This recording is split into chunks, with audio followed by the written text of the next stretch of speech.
You're listening to the Lanterns Radio Network. We are the network dedicated to empowering the individual, illuminating the truth, defending American exceptionalism, and inspiring future generations. Stay connected and get involved at lanterns.buzz. For great radio, get commentary and news of the day. Lanterns.buzz. Playing outlawed tunes on outlawed pipes.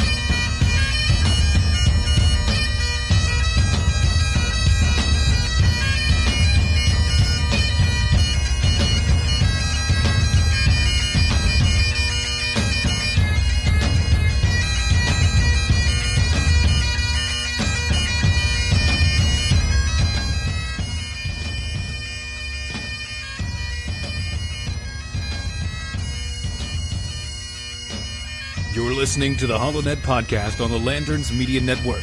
The new conservative resistance begins right here, right now.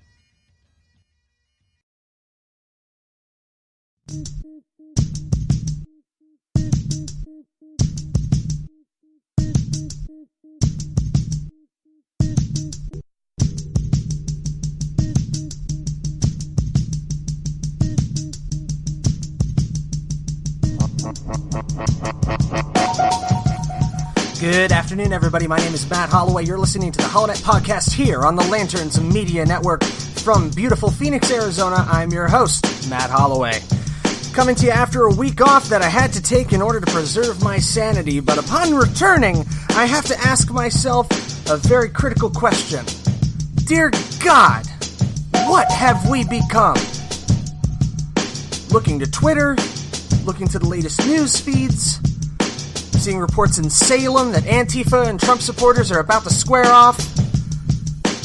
This is not what our forefathers envisioned. All that and more coming up here on the HoloNet podcast on the Lanterns Media Network. Stick around.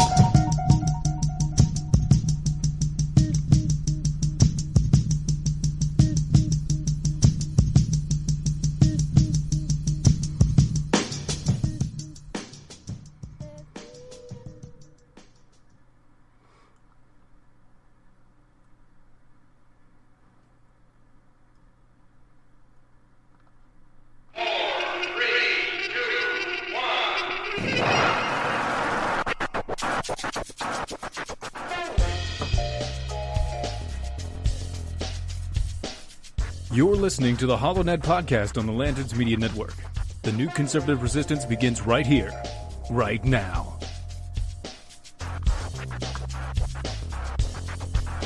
I will build a great, great wall on our southern border, and I will have Mexico pay for that wall. Mark my words.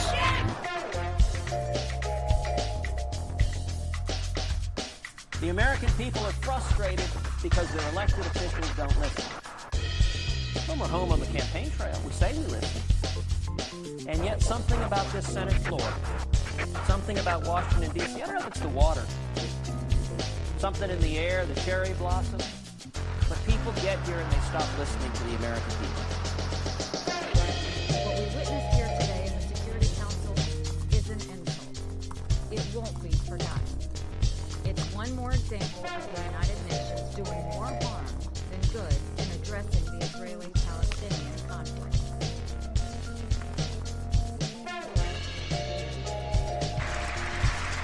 My duty, and the sacred duty of every elected official in this chamber is to defend Americans, to protect their safety, their families, their communities, and their right to the American dream. Because Americans are dreamers too.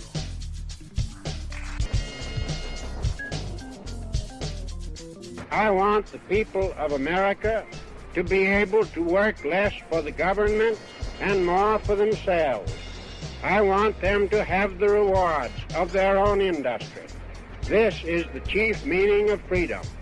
Until we can reestablish a condition under which the earnings of the people can be kept by the people, we are bound to suffer a very severe and distinct curtailment of our liberty.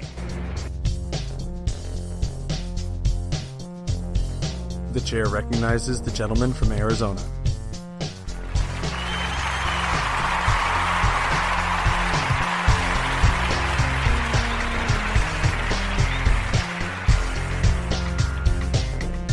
Thank you, everyone. Thank you.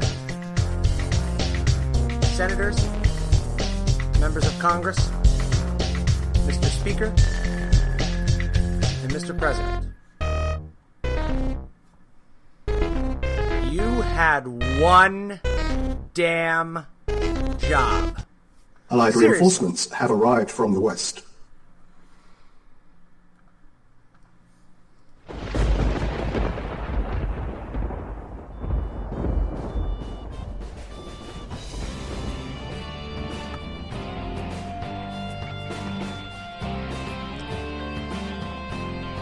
You're listening to the HoloNet on Lanterns Media Network. The millennial conservative resistance begins here.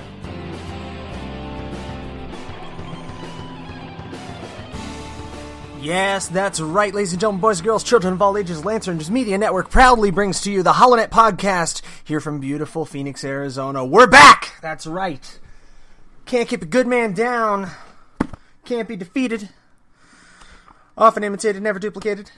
Insert your cliche here. But hey, had to take a week off, preserve the sanity, and then I come back to Alex Jones getting thrown off of YouTube, apparently. That's right, late last night, late Saturday. Alex Jones, the Alex Jones channel on YouTube, posted an emergency transmission on one of their backup channels, which is the InfoWars Censored. You can check that out if you want some serious brain damage and a possible nosebleed. Alex Jones is calling out that he is being subjected to YouTube censorship now. Now that several advertisers following a story on CNN have complained to YouTube and yanked their advertising dollars from his show, it seems that Alex Jones is in some trouble. So, I have to join a lot of people in saying, gee, that took longer than I thought. I haven't found InfoWars to be the fount of journalistic integrity that some people believe it to be. There's not a lot of good things I can really say about the work that they do over at InfoWars. I'm sorry, I'm not a fan. I just really am not. I find them to be the modern-day yellow journalists. I find them to be conspiratorial, conspiracy theorists, and your mileage may vary. If you enjoy them, you enjoy them. If you like the spectacle and you like the awful lot of sizzle that results in absolutely no steak, God love you. But here's what I need to come down to. Last week, and, not last week, the week before, I felt the thumb of the man pressing down on the back of my neck when on this very broadcast, 2 minutes in to our broadcast, when I shared this post to our Lanterns Buzz group page, which I'm a member, and this is a Lanterns Buzz broadcast, so you'd think there'd be no problem. Nope, boom, slapped with a week-long ban, and I had a lot of time to think about it, and I got online, and I pissed, moaned, and complained, like you expect everybody to, like Alex Jones is doing right now, but at the end of the day, Facebook is a private company. It is a private service. So I'm looking at this from a true blue conservative perspective. If Facebook doesn't want to carry my content, they damn well don't have to. Alex Jones, if YouTube does not want to carry your content, they damn well don't have to, man. You have your own webpage, which, unlike the holonet.com, which, by the way, everybody please log on to the holonet.com before Facebook finally throws me the hell off. Facebook.com can ban people. YouTube.com can ban people. Infowars.com has huge numbers. I mean, hugely big. I mean, if I pull the Alexa on... So let me see. Alexa rating... I'm going to pull this right now, real time. The Alexa rating for InfoWars, because I really, really want to know. What does this look like? So let's search this out. Let's find this website, Infowars.com. I'm pretty sure this is going to be big, okay?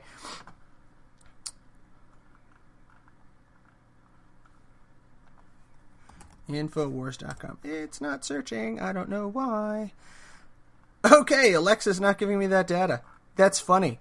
I can pull the holonet.com on here, and it shows that, for 2 minutes 6 months ago, I was actually rated when I posted my story, Califeudal, about California seeking to secede from the Union. That was the hottest story I ever had on the Holonet. But InfoWars has their own dedicated feature base. I mean, they have their own dedicated customer base. So let me see. I'll just search it. InfoWars traffic. And let's see if I can just get a good number here. Okay.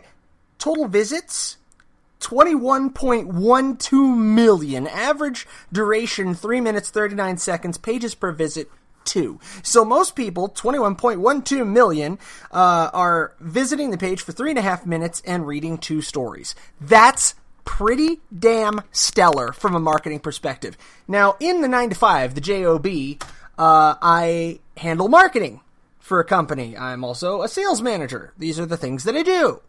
Okay? Those are solid numbers. Those are numbers that go beyond the dreams of avarice for most small-time guys like me. I think if I ever crack 10K on the HoloNet, I may actually require a change of shorts. I have to check with Dylan and Steven. I don't know what they've cracked on Defenders of American Exceptionalism. I know Lanterns has done pretty well. It has ranked on Alexa a couple of times. But at the end of the day, you have your own site, dude! You have a prominent site! It's like PragerU is primarily YouTube-based, primarily Facebook-based. I get it. InfoWars, you have your own site. You host your own videos, man. So you have an alternative. Now, I'm going to admit, I got pretty upset when Facebook hit me with the 10-ton hammer 2 weeks ago because I don't have another venue. I don't.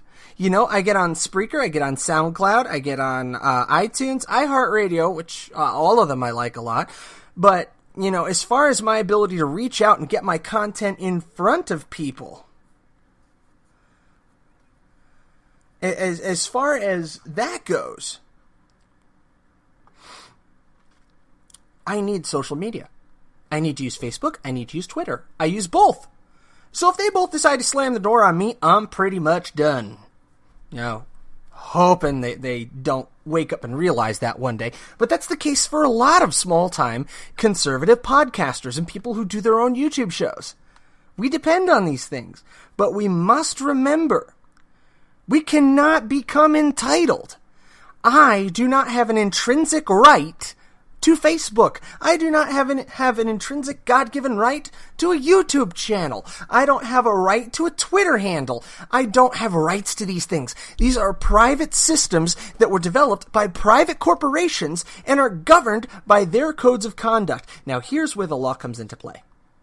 When you have terms of use and you have community standards, they need to be applied evenly. They need to be applied equally and equivalently from one person to another. Because if they're not, then you have a case for preferential treatment and discrimination and breaking a contract, which is a heck of a lot different from people saying, oh, I have a right to it. No, you don't, scrub. You don't have a right to anything. You don't have a right to Facebook or Twitter. All you have is the terms of use, which are in effect an agreement between you and the service provider. And you know what most of those terms of use have in it? Shh, it's a big secret. that they have the right to refuse your service. And the right to refuse service is something that has been enshrined by conservatives since the dawn of this country. And it's something that we're fighting a huge battle over right now, where, those bakers out of, I think it was Oregon, AJ might know better than me, he's from Oregon, where they were, or was it Colorado? I can't remember anymore. This was like a year ago, where they're required to bake a cake for a gay couple. And they didn't want to do that. Well, they don't have the right to refuse service in that case. So now it's becoming warped. So if you are a principled conservative and you get crap kicked off of Facebook, or you get the 10-ton hammer nailed on you by YouTube, Alex Jones, then you know what? By your principles, you've got to accept it. You've got to accept it and move on and find a new way to reach your audience. Find a different way to reach your audience. Somebody was commenting on this video that Alex Jones put up. You have the resources. You have the manpower. You definitely have the money. Get out there and create your own dang social network for conservative conspiracy cranks if you want to. You can do that. That's what this country is about. We don't just sit and take what we're given. So yeah, I've made peace. If Facebook decides to crap can my show, Facebook decides to crap can my show. It would suck. It would suck the chrome off a bumper. It would suck crap through a garden hose. I mean, I've been working on this page for 6 years. You know, I've got a pretty good follower count and like count. I'm pretty proud of that. But Facebook's got the right, man. And so does YouTube. And so does BitChute. And if you don't like YouTube, get on BitChute. They changed their name to Speak Out for like 5 minutes, but nobody liked it, so now it's back to BitChute. And by the way, you can catch the HoloNet on BitChute.com. We have our own channel there. You can also, if you want to support the show, if you want to help our hopeful soon transition to the AM radio airwaves, you can also log on to patreon.com. If you don't like Patreon because they're also feeling censory, you can log on to makersupport.com. We're also there as well. So what are your thoughts? What are your feelings? You know, we're live. We're on Facebook Live right now, as long as they keep me up there. We're on Twitter. Go ahead, tweet at the HoloNet. That's at the HoloNet on Twitter. Let me know what you're thinking. I'm open to hearing your analyses and all this, but let me tell you about a quick little Twitter exchange that went back and forth between me and a good friend of mine who is in the media, who is in radio broadcast, and, you know, has experienced a good strong kick in the teeth before. Because what I jumped out on, The Blaze published, it looks like on the 2nd of March here, 2 days ago, that Orrin Hatch apologizes for calling supporters of Obama policy, quote-unquote, dumbass people. Sorry if I was supposed to censor that. I don't know. And I replied, breaking, Senator Orrin Hatch apologizes for making accurate statement. Ha ha ha. Serious question, though. If it's all right to call half the country deplorable, then is it all right to call the other half of the country, dumbasses? Is that all right, then? Does that make sense? Because I'll be damned if I haven't been called every name in the book. I mean, I've been called a teabagger. I've been called a Trump-tard. Hell, I've been called a cuck a couple of times. That was fun. Just because I didn't immediately jump on the Trump train. But I asked, is it all right to call the other half, dumbasses? And I added hashtag tribalism, hashtag go my team, hashtag divided we stand, and hashtag culture war. Because, dear God, man, what have we become? We've become a nation where there's no equivalency. It's well, they called us that, so I can call them this. And, I pulled out one of the texts that I keep near my bedside, near and dear to my heart. It's right there. It's right there with the Holy Bible, King James Version. And it's right there with the Constitution of the United States. And I'm going to show it to you right now on the Facebook Live. It's 365 Ways to Drive a Liberal Crazy by James Delingpole. The reason that I have that book up today is not a plug for James Delingpole. I have no idea who the hell that is. It's because one of the leading trends trends on Twitter right now at this hour is hashtag trigger a conservative in 2 words. You believe that? It is on Twitter as one of the top trends in the United States right now. It is the 4th highest trending. Trigger a conservative in 2 words. I mean, it's almost catching up to the Oscars. An hour ago, it actually was just behind the Oscars because nobody cares about the Oscars. Nobody cares about the Oscars. And I'm going through these, and some of them are pretty upsetting. But, like, trigger conservative in 2 words. Hillary won. No, she didn't. There's such a thing as a electoral college. Sorry, buddy. Amelia said, outspoken teenagers. No. Tommy Lauren. I'll counter that with Tommy Lauren. Matt Couch said, at Real Matt Couch, another great radio host, said, Hillary Clinton. Yeah, we beat her. Yeah, and a lot of people are just saying liberals can't meme, and Raven said diversity matters. And then, notice anything about the Huffington Post editors meeting where they all appear to be Caucasian women. So this is just hysterical. If you haven't had the chance to get on Twitter and check these out, this is what it's come down to now. We're hashtag warring. It's the culture war. Trigger conservative in 2 words. And we turn around and we start cracking on liberals, and liberals are cracking on us. And like I said, I pull out my 365 ways to drive a liberal crazy, and I was half tempted to just start tweeting, just tweeting screenshots straight out of the book. Just take a picture of it with my phone, tweet. I could do it 365 times. Probably get sued by James Dalrymple, but I don't know, maybe they'll like the publicity from, the dozens and dozens of HoloNet listeners. But we really need to think about this. This is what it's come down to. It is nothing but, go my team, and go team go, and left bad, right good, blue bad, red good. I mean, it's all that's come down to. And, folks, there's some problems in the White House.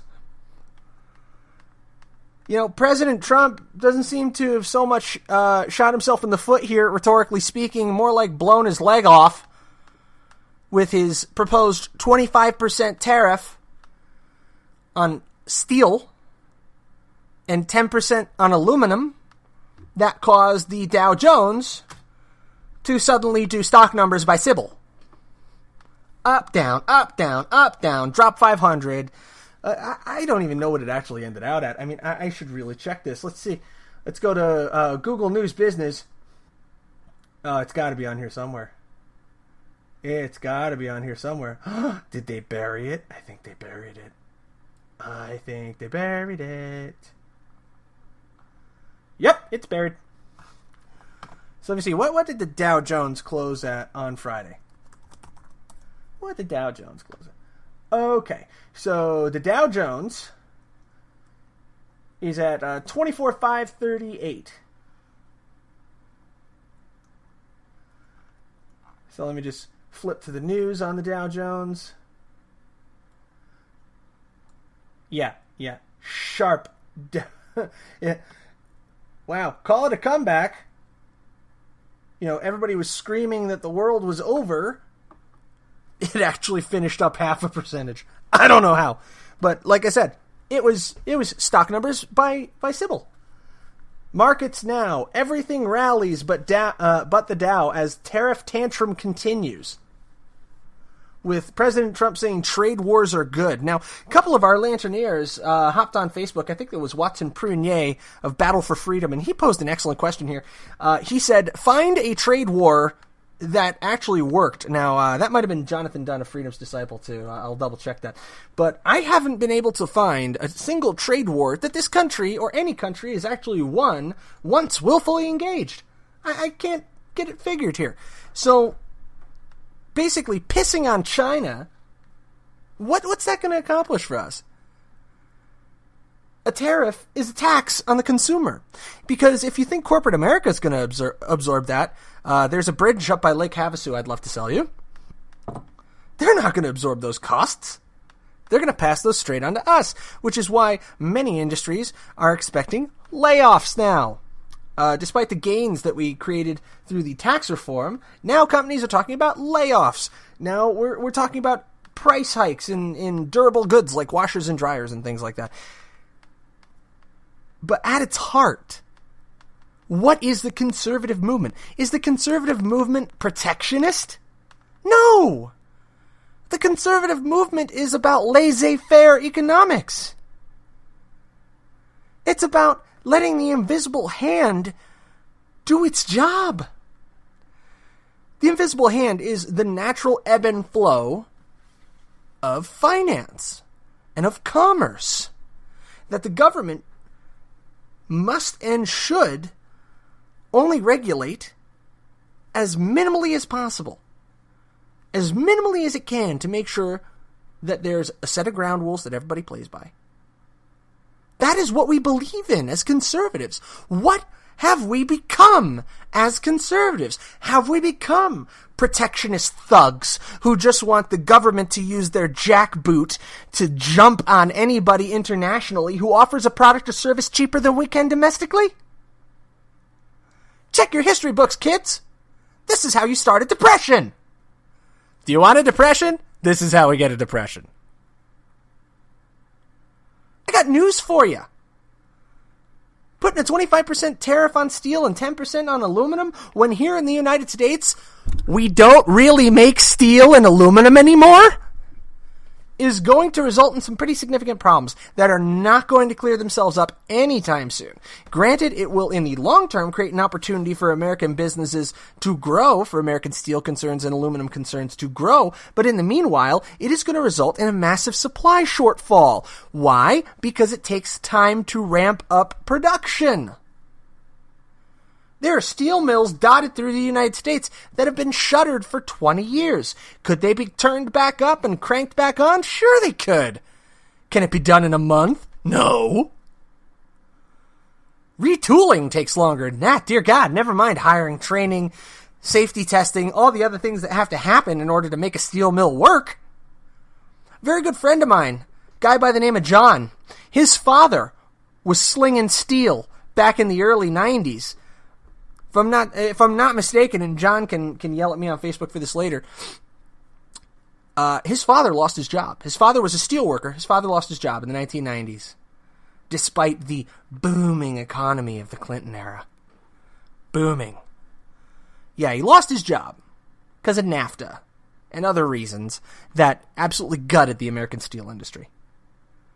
So, was President Trump right that NAFTA needs to change, that the Trans-Pacific trade was a terrible idea, the TPP? Yes. Yes. Because tying us unequally yoked to other countries is foolhardy. It denies us the ability to maneuver within the market and denies us the ability to negotiate for the best possible outcomes. But slapping this one-size-fits-all 25% tariff on steel and 10% tariff on aluminum, George W. Bush tried that crap. It went so badly, he pulled it back in like a year. And this is a Texas oil man doing it. Are you kidding? When the world starts to retaliate, it's going to hurt. If you got to replace your fridge, I'd do it now. So we're going to take a quick break, and when we come back, we're going to jump into the news. As I stated earlier during the live startup, our cold open, it looks like Antifa and Trump supporters are getting ready to face off here in Seattle. In Salem, Oregon. Salem, Oregon. I have to touch base with my good friend AJ about that one. And in addition to that, 53 years to the day, marchers are gathering in Selma, Alabama to mark the anniversary of the 1965 Civil Rights March there. And it's another opportunity for us to look back at how divided our nation has become. How we are living in the Civil Cold War, or the Cold Civil War. I haven't figured out which one I like better yet, which one is more grammatically accurate. Either way, it sucks. but the cold Civil War is real. We are doing everything but shooting at each other right now. Very good buddy of mine back home in New Jersey is an ardent Second Amendment supporter. Ardent supporter. And he is terrified of some of the laws that Trenton is brewing up right now. He's horrified. And he wanted to come on this show and talk about it. But the man is sincerely concerned for his way of life, if he should. Because the unions are strong. And the unions are blue. All that and more when we come back. You're listening to the HoloNet Podcast here on the Lanterns Media Network. Don't touch that dial. We'll be right back.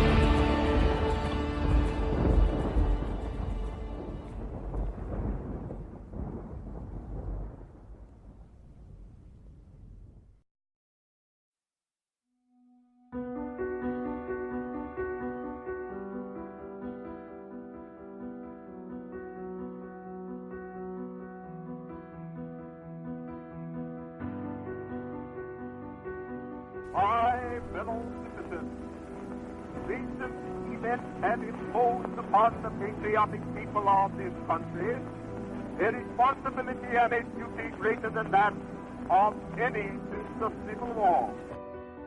It is the common people of the world that are interested in this business. They know when we have war, it is they that have to bear the burden. It's their sisters and mothers and daughters that have to wait, trembling, to hear the news.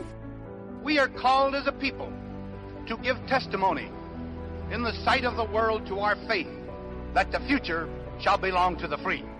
Since this century's beginning, a time of tempest has seemed to come upon the continents of the earth. I would remind you that extremism in the defense of liberty is no vice. And let me remind you also that moderation in the pursuit of justice is no virtue.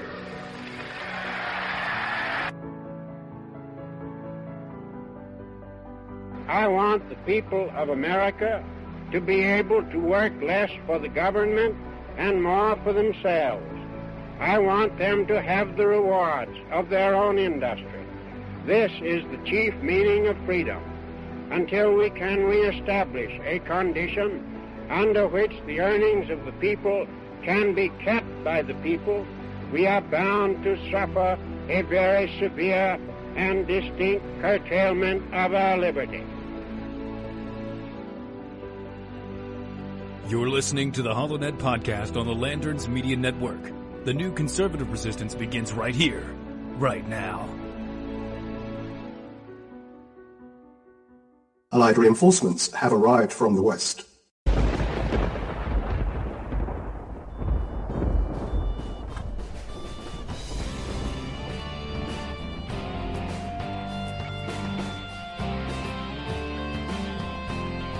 You're listening to the HoloNet on Lanterns Media Network. The millennial conservative resistance begins here.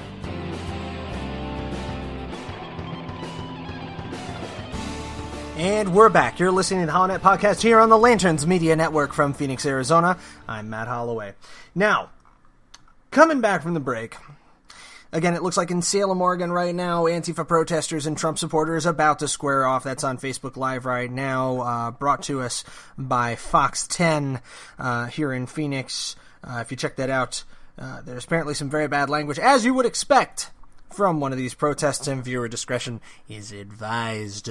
Now, I'm also taking a look into the Civil Rights March that took place, or is taking place right now as we speak, in Selma, Alabama, and reflecting on how divided our country has become. One person Charlene jumped up here and said, being of color, I had never experienced so much hatred and division until the Obama administration. The hatred and division came from him. To which Debbie answered, you're right. I'm 66, and I've never seen anything this bad. And Ed responded, he opened every old wound and created even more. And it goes on and on. What this tells me is, at the time that President Barack Obama was elected, the wounds were freshly healed. They couldn't be seen on the skin, but just below, they were lurking. And I grew up in a much different place than I live in now. I live in the West Valley of Arizona, and there's a very, very strong Latino presence here from the Mexican population.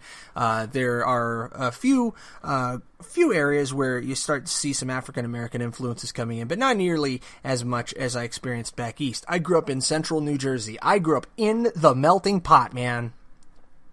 We had everybody.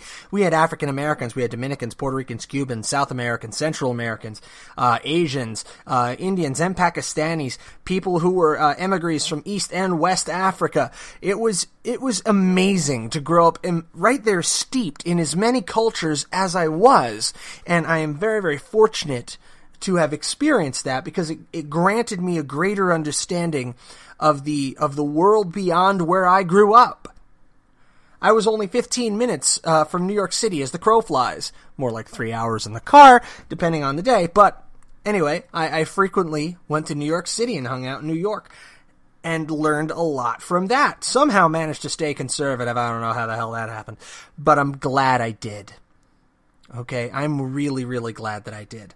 Because it allowed me to experience young cultural differences between people and different religions. I've been exposed to Islam. I've been exposed to Buddhism. I've been exposed to every single flavor of Christian you could possibly think of, thanks to a group called the Interdenominational Young Persons Camp, or IYPC, that takes place, or I hope still takes place, up at Pocono Plateau, that my church used to send us along to, and it was a great learning experience.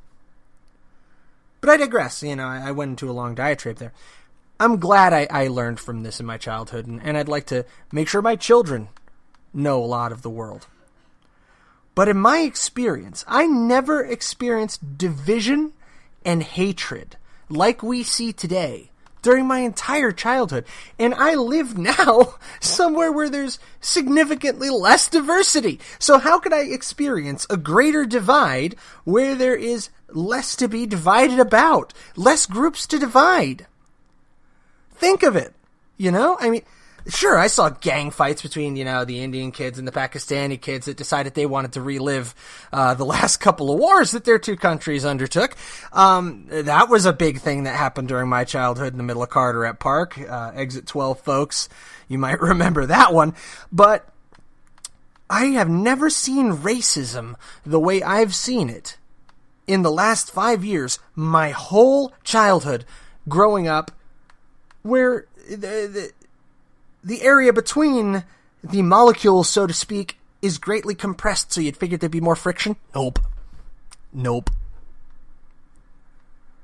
I mean, I was staggered by how quickly our country fractured under President Barack Obama, and how badly it has been exacerbated. And it was first a political division that I was aware of my whole life. Then it was a racial division that seemingly came out of nowhere. I mean, the first time I remember having a racist experience was when a young Latino man, who coincidentally was also a young gay Latino man, but he was also a young gay racist Latino man, where when I went to shake his hand, his initial response was, "Get away from me, you white piece of..." And this is in 6th grade. I was completely unprepared for this. I had never encountered real racism before until just that moment. At the ripe old age of, I think, 10? Something like that? I was stunned. I was shocked. I had tears in my eyes going home that day. I couldn't conceive why he hated me. He'd never even met me. I was welcoming him to class. He was a new kid. And the only sentence he ever said to me was, "Get away from me, you white piece of..." And God, that stuck with me. And people today that tell me there's no such thing as racism or bigotry against white people, you are never going to convince me of that in your entire life. No matter what you say, no matter what statements you make about agency, about power, about who has the advantage, that was bold-faced racism and bigotry. He didn't know me. I didn't know him. I walked over to meet him and was called a white piece of crap and told to get away from him with such hatred in his voice. And that's the first time I really have experienced racism.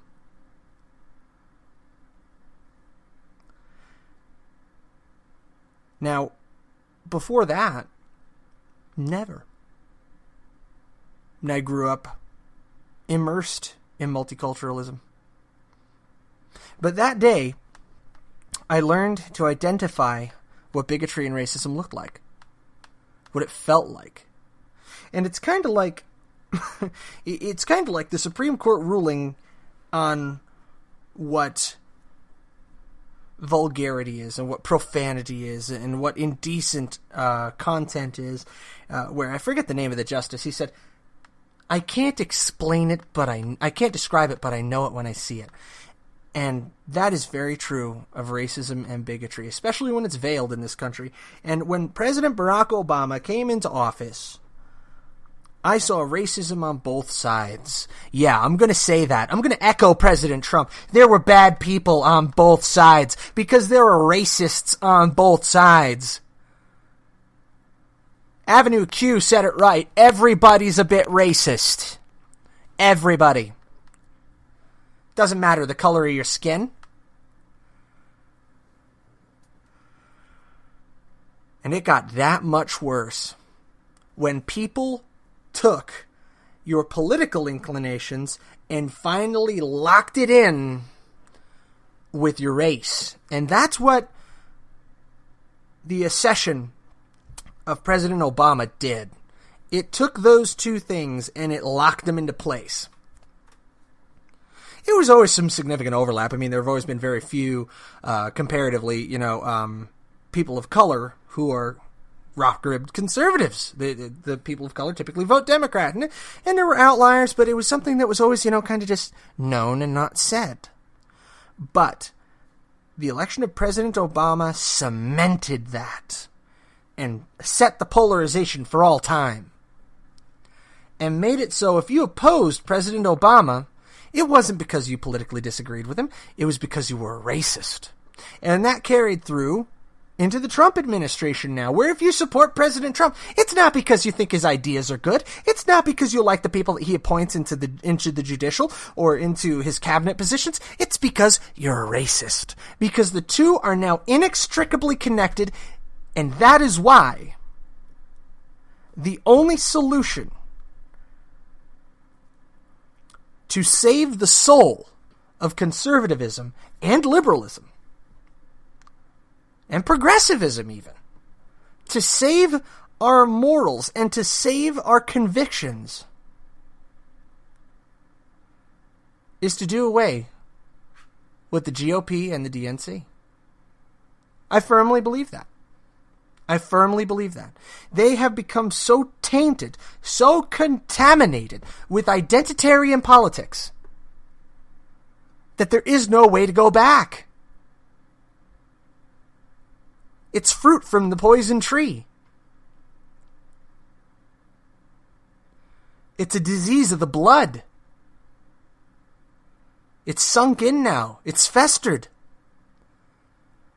And I don't think we can get it out. Now, if you support the GOP, it's because you're a racist. If you support the DNC, it's because you're a multiculturalist and a globalist. Neither are true. What this country needs is a political reset and a multi-party system that is meaningful. So if the GOP is looking for my walking papers, you might need to come pick them up.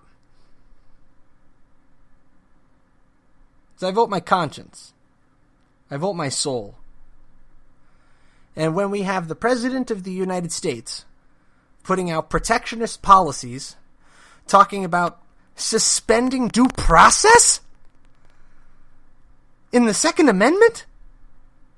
Suspension of due process. This came out of his mouth. If you haven't been listening to talk radio for the last week, everybody's jaw collectively dropped when he said that. When he said, well, due process is too slow. That's not the exact quote, but that's more or less the gist. I mean, I think every conservative in the room and every Republican in the room just went.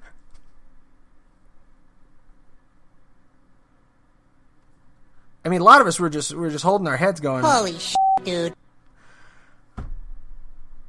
And apologists came out in droves and said, oh, that's just President Trump, that's just him talking, that's him throwing them up. I don't think so. I think that's what the guy actually thinks. And, he just shoots off what he thinks, and God bless him. He just shoots off what he thinks. I don't agree with him. Because due process of law is guaranteed in the Constitution, as is the Second Amendment. And if you don't like the Second Amendment, then you know what? You need to put together a group that is dedicated to rescinding the Second Amendment. And if you got the gumption to do that, then we can debate. You're probably going to lose, but we can debate.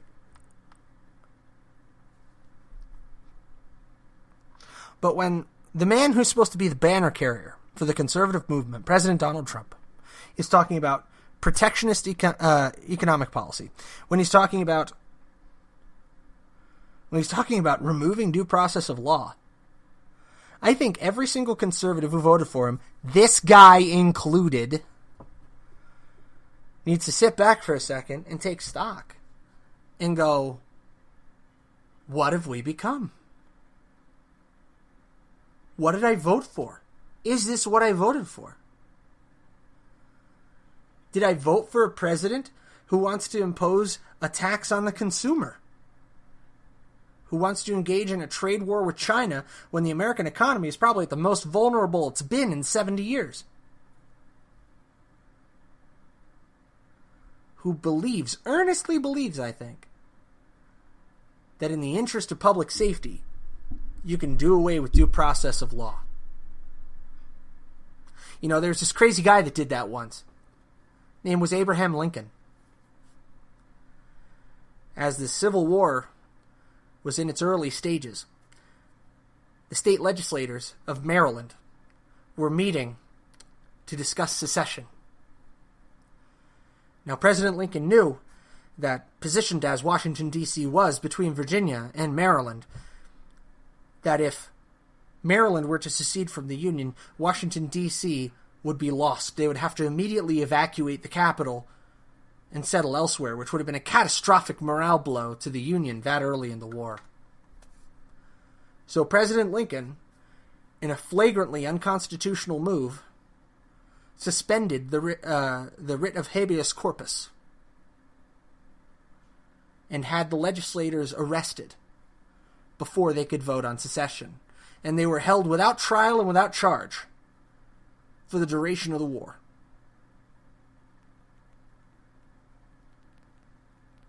Now, as I said earlier in the podcast, the cold Civil War is real. And historians have come back later and justified President Abraham Lincoln's actions in the interest of preserving the Union. My question is this: is the Union preserved if you do away with due process? Or will we look back not just on a level of the conservative movement, but will we look back as Americans and say, dear God, what have we become?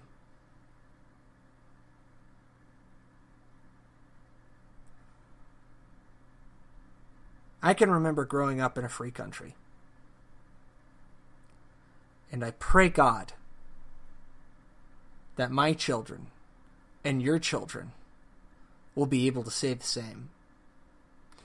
But when the president is talking about doing away with due process of law in order to keep the American people safe from mass shooters,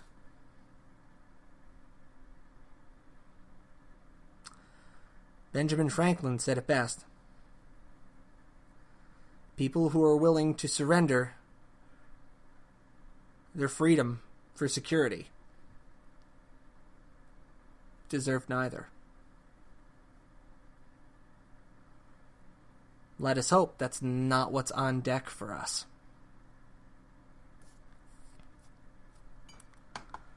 It's time to really think and really consider who we are as Americans, who we are as conservatives. And hold tight to each other, to our founding principles, and to the Constitution of the United States.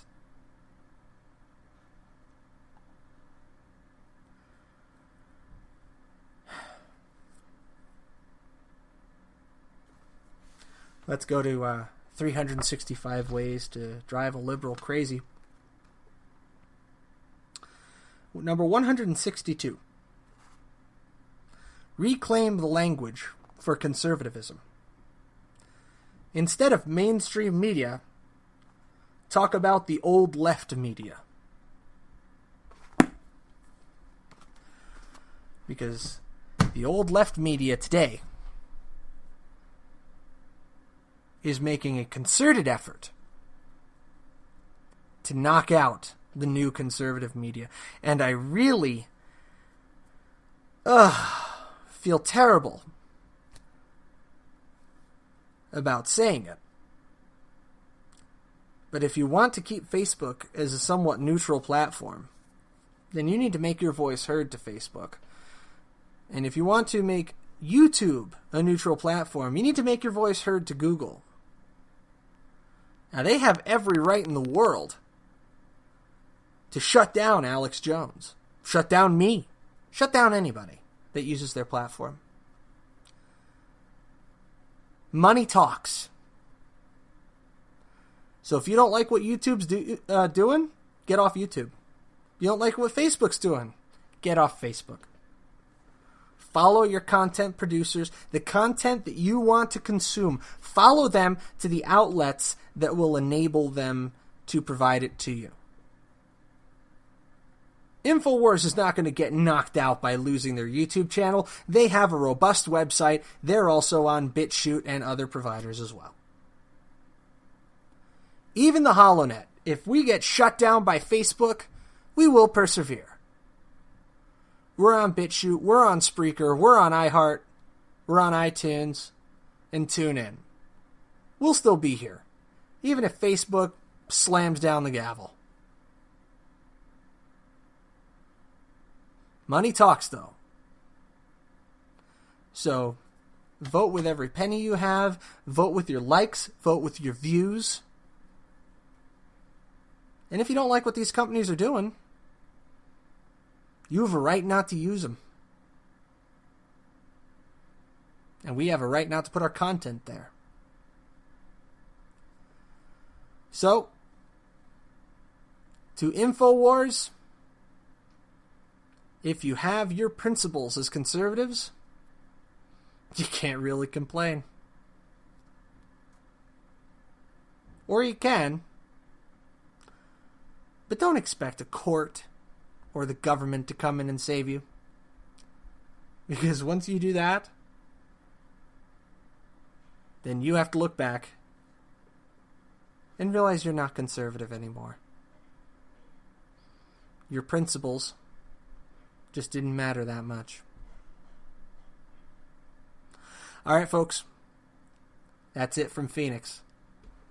Thanks for tuning in. I'm Matt Holloway. You're listening to HoloNet on Lanterns Media Network. Good night.